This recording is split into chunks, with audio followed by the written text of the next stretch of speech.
Hello everyone, V the Amazing Greek here. As you can see by the title of this video, it's probably not the start of the apocalypse. It's just a very interesting story.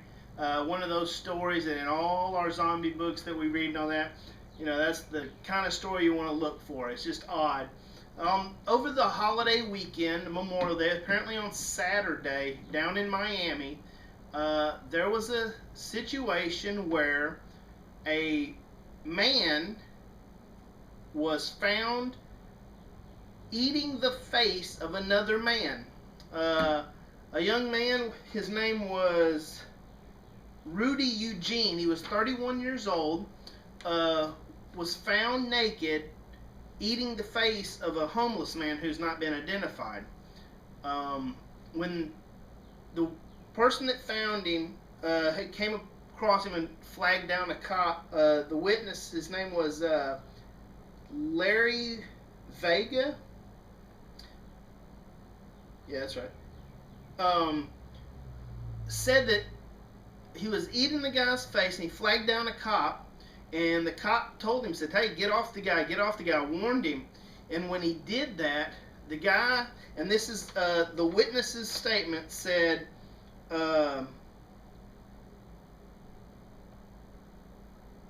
oh yeah, here it is. Said that the officer who had repeatedly ordered the attacker to get off the victim, the attacker just picked his head up and growled at the officer. So the officer shot him. The attacker didn't stop what he was doing and continued in the guy's face. They had to shoot and kill the guy. The witnesses said that the officer had to fire about 6 times, and they suspect that he was on something called bath salts. Apparently this is a new type of thing that is sold in convenience stores, or is trying to be sold. Around here they're against all that. They're cracking down on the places that sell it. I don't know if you smoke this, inhale the incense of it, or what the crap it is, but this stuff is some bad stuff, and they're calling this the zombie killer thing on some of the feeds. The reason I'm talking about it really is the bath salts that was blamed for this attack is said to be a cocaine or a LSD substitute.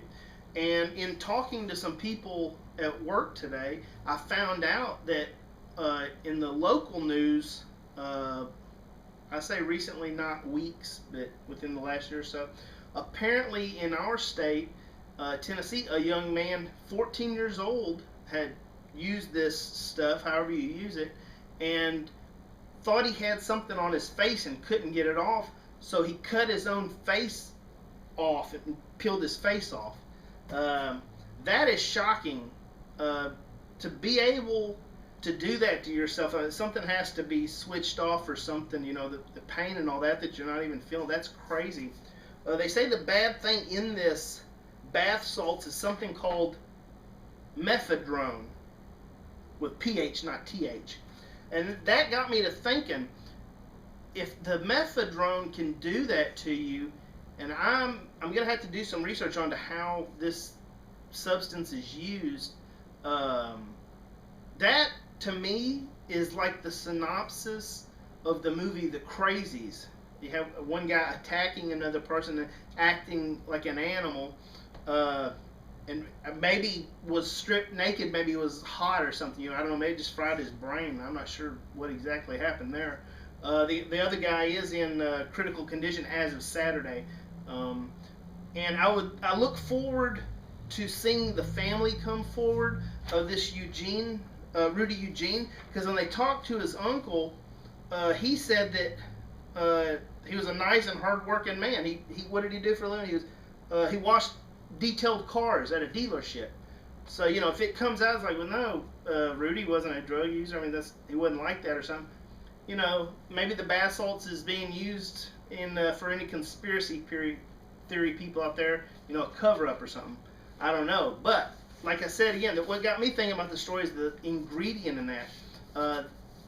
that, I don't know how it's used, like I said, but if that could be widespread, that's very scary to think of people just all around you going crazy. You know, if they got a hold of whatever it is or just happen to be exposed to, you know, however it's distributed, that's a very scary situation.